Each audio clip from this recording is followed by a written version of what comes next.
Abra sua Bíblia, por favor, em 2 Samuel, capítulo número 6, a partir do verso 1. Nós estamos diante de um texto muito interessante da palavra de Deus, onde essa história aqui começa lá atrás, há muito tempo antes disso tudo acontecer. Essa arca, ela sempre esteve em posse e domínio do povo de Israel. E essa arca, na verdade, foi uma revelação que Deus fez a Moisés em cima do monte. E através dessa arca, ele faria uma aliança com seu povo. Por isso que a arca se chama Arca da Aliança, ou Arca do Pacto. E ali na tampa da arca, era conhecido como propiciatório. Era ali que eles colocavam o sangue dos animais que eram sacrificados para a propiciação do pecado do povo de Israel. Então essa arca tinha e tem, na verdade, até hoje, um significado muito profundo para o povo de Deus. A Arca da Aliança, ela também é conhecida como a Arca da Glória de Deus. No começo ela ficava no tabernáculo que Deus também revelou a Moisés em cima do monte. Então nós estamos falando de algo que Deus determinou no passado para representar a glória dele. Esse tabernáculo, ele era montado quando Israel estava peregrinando no deserto, de uma forma estratégica. As 12 tribos de Israel, elas acampavam à volta e o tabernáculo estava no meio. Deus querendo dizer, olha, eu estou no meio do meu povo. E tudo isso era de uma forma simbólica, porque Deus, ele também sempre usou símbolos. A verdade é que todas as vezes que o tabernáculo estava montado e todas as vezes que essa arca estava no meio do povo, o povo de Deus se fortalecia. O povo de Deus se fortalecia no Senhor, tinha esperança renovada, tinha os seus pecados perdoados e muitas coisas aconteciam. Essa arca, como eu já disse, representava a glória de Deus, a pessoa de Deus. Então, certa feita, aconteceu aquilo que não poderia acontecer.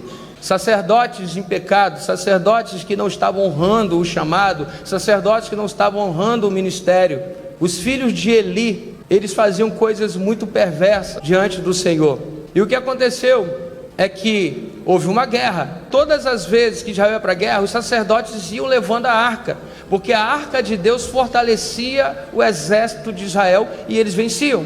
Só que tem um detalhe, dessa vez foi diferente. Ofni e Finés, os dois filhos do sacerdote Eli, estavam em pecado, e eles foram para a guerra e levaram a arca de Deus, para poder fazer com que o povo vencesse a guerra. E sabe o que aconteceu? Algo inédito. Israel perdeu aquela guerra, mesmo levando a arca com eles. E além disso, a arca foi roubada e levada para a terra dos filisteus. Israel naquele momento fica desolado e ninguém entende nada.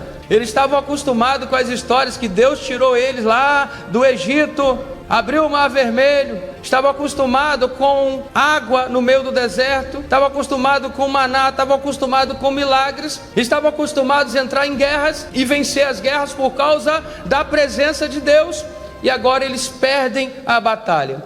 Eu fico imaginando, eu e você, que confiamos em Deus, em tudo nós damos glórias ao Senhor, em tudo nós clamamos a Ele. Quem aqui, quando está no momento de dificuldade, fala, eu sei que eu vou vencer porque Deus está comigo? Levanta sua mão. Então era assim que Israel era. Eles sabiam que eles eram o povo de Deus, estavam convictos. Mas agora, diante de uma batalha, eles perderam a batalha. E além de perder a batalha, aquilo que simbolizava a presença de Deus é arrancada, é tirada do meio deles. E eles viram que a glória do Senhor já não estava mais com eles. E eles entraram em depressão, criou ali uma crise no meio de Israel. E agora o que será de nós? E eles sabiam que se a glória não tivesse, eles não resistiriam mais aos inimigos. Tudo que eles faziam contra os outros, fariam contra eles agora. E o desespero entra. É terrível essa sensação, é terrível. A sensação de quem sempre teve tudo, agora estão sem nada. Existem coisas que acontecem na minha vida, na sua vida, nas nossas vidas, que é permissão de Deus para que haja um despertamento. Enquanto Deus permite a arca ser roubada e levada para a terra dos filisteus,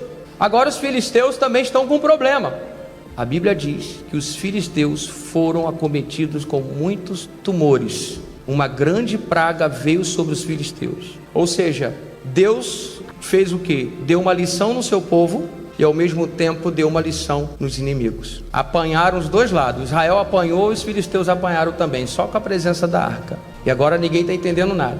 Os filisteus dizem: olha, temos que devolver essa arca. A arca foi de volta levada por uma carruagem, e as vacas que estavam levando aquela arca naquela carruagem, elas acertaram o caminho certinho para ver que era Deus que estava guiando aquela arca até Israel. Aquela arca, então, ela fica durante um tempo na casa de um homem chamado Abinadab, e ali, a partir daquele momento, ela volta, todos ficam felizes, e Davi agora entra em cena. O que ele quer resgatar? Ele quer resgatar a arca de Deus que havia sido roubada muito tempo antes dele ser rei, porque Davi era um homem segundo o coração de Deus, e Davi gostava de tudo que era de Deus, e a arca era de Deus, a arca da aliança. Davi queria aquela arca em Jerusalém junto com ele. Davi então prepara tudo, como nós lemos, 30 mil homens para ir buscar aquela arca. Saiu da casa de Abinadab, e no meio do caminho aconteceu algo inusitado. Um homem que aparentemente estava com um certo cuidado, um temor sobre aquela arca, uma reverência, quando ele percebeu que aquela arca poderia cair, ele simplesmente coloca a mão na arca para que ela não caísse, e ele é fulminado. E quando eu e você começamos a ler esse texto sem conhecer o contexto, nós ficamos indignados, assim como Davi ficou indignado. Você viu que Davi ficou o quê? Furioso.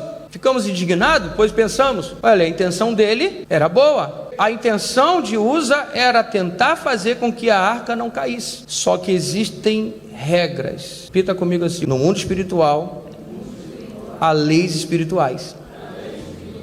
E leis espirituais, regras espirituais não podem ser quebradas. Muitas vezes nós achamos que fazer as coisas de Deus e para Deus é de qualquer jeito. Nós muitas vezes crescemos e nos acostumamos a quebrar todas as regras. Mas assim como no mundo físico há leis, se está ali o semáforo vermelho, se você ultrapassar, muito provavelmente ou vai acontecer um acidente ou vai chegar uma multa. E se você não acontecer nada da primeira vez, você vai viciar em atravessar o semáforo vermelho, mas um dia a casa cai, a fatura chega. Chega ou não chega? Ah, não tem ninguém vendo. Faz a primeira vez, faz a segunda, a terceira, e uma hora você vai ser pego. Então entenda, existem leis da física. Se você se jogar do prédio, você vai cair. O que sobe tem que descer. E todas essas leis existem, também existem leis espirituais. Todos em Israel sabiam que tinha que ter reverência e que não era qualquer pessoa que podia colocar a mão naquela arca. Para você que não conhece, muitas vezes parece injusto, mas ele já conhecia, ele já sabia, ele era de uma linhagem sacerdotal, ele sabia que não era de qualquer forma que podia tocar naquilo.